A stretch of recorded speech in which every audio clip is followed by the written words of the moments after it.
Hey guys, it's Shannon and John from That DIY Couple, and we're here with another net worth update.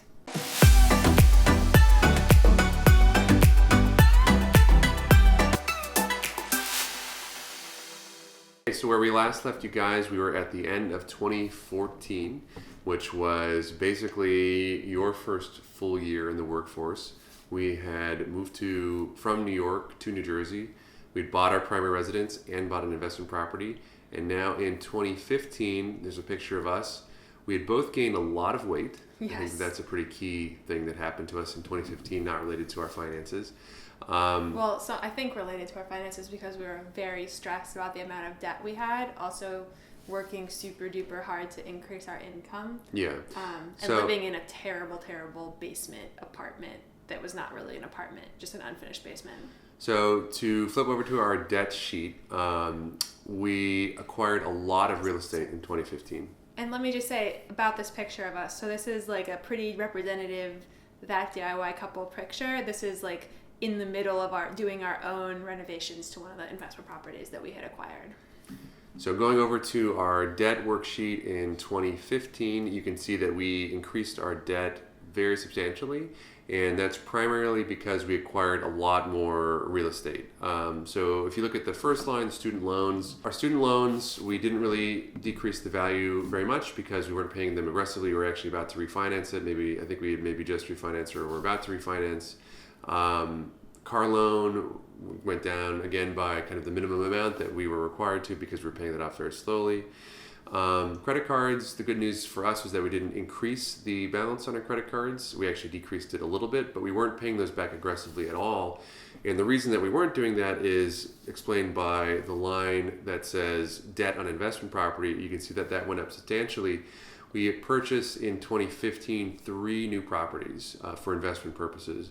So we were saving up lots of money to invest in these properties. And the reason why the amount of debt didn't go up tremendously or humongously was because we bought all 3 of these properties with other partners. So we were putting in some cases maybe half the money, maybe a third of the money, a quarter of the money, whatever that is. But all of the money that we would otherwise use to pay back our debt, like our student loans, our credit card payments, we went to pay down payments for our investment properties. So that number ballooned a lot. Basically, as soon as we started doing as well as we were in the short-term rental market and finding the sorts of deals that we were finding, our friends wanted to give us their money to help them get in on the same sorts of deals. And so we started essentially managing other people's money at that point and servicing the properties that we owned with friends. Something else that we did in 2015, or that happened to us, I guess, is that we didn't pay 100% of our tax bill for 2014. So as Shannon explained in a previous video, we made a ton of money in 2014 with real estate, and we didn't anticipate that we were going to make that much money in 2014. So as a result, our tax bill for 2014, which was payable in 2015, was a lot bigger than what we thought it was, and we hadn't saved any money to do that. We hadn't been making tax payments on a consistent basis in 2014 to account for that.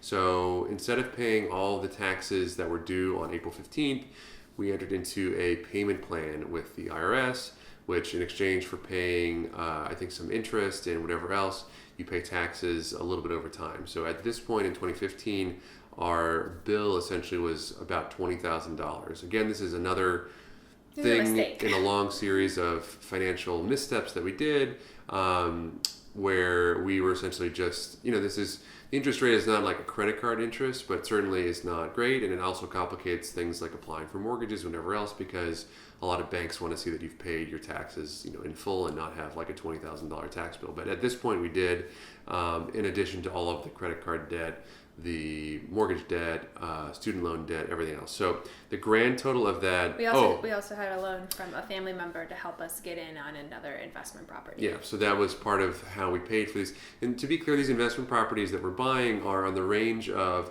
$300,000 plus. So these are pretty expensive properties, I think, relative to a lot of real estate in the U.S. So we're typically putting down about 25% of the purchase price. Again, it's not us entirely at this point in time. It's us and other people, but we're still putting in a lot of money and to for these properties. our area around New York City, these are not expensive properties. These Right. are really, really affordable properties. But the grand total of all of this debt is over $1 million. It's $1 million and 18,000 and some change. And that is a pretty substantial increase from the debt that we had at the end of 2014. So as our weight is ballooning, our debt is also ballooning. And So the asset chart sort of reflects that as well.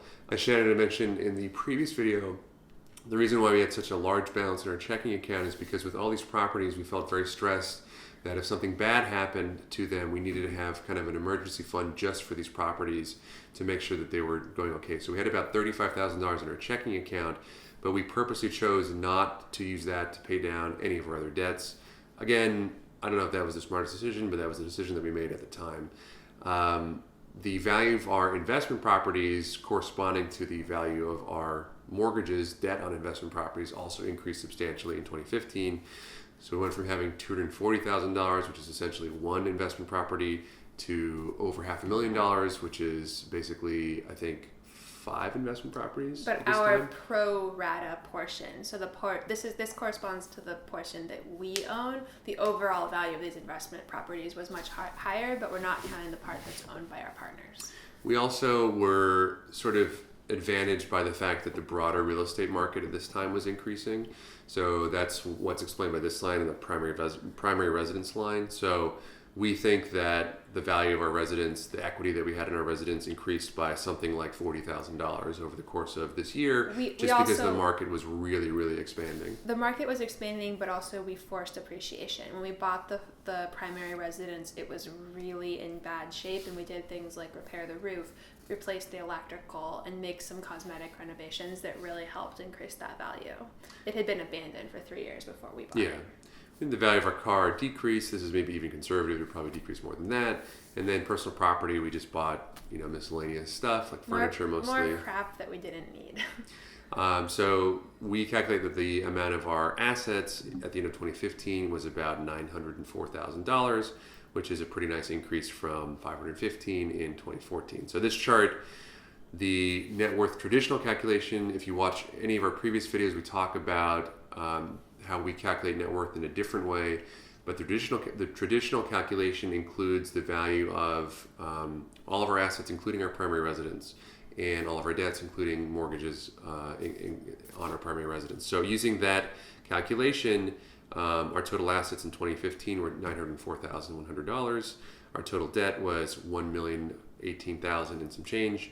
So that means a net worth of negative $144,300, which is itself an improvement by $137,000 from 2014. And that improvement is basically because almost entirely your salary, I think. So the amount of money that you were making, we didn't really burn or spend.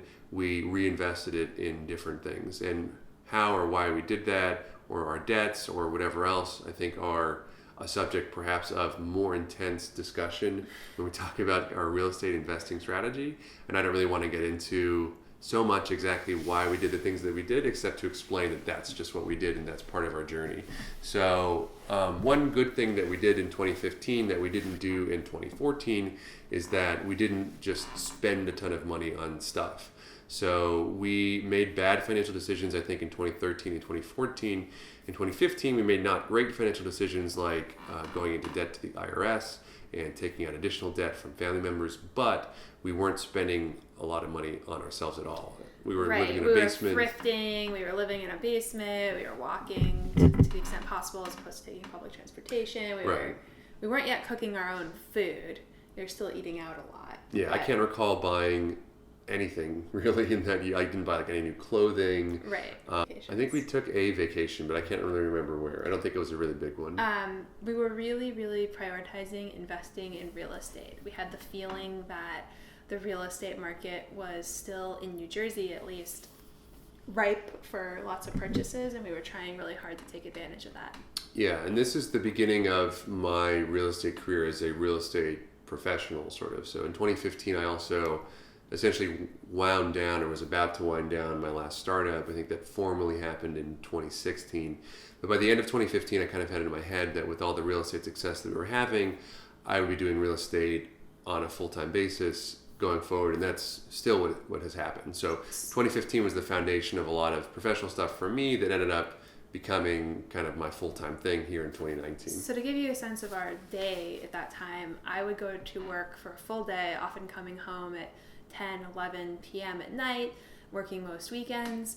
And at that point, we would be like together laying flooring or painting walls and stuff like that on an investment property. And we would spend basically all of our free time attempting to self-improve our investment properties. Right.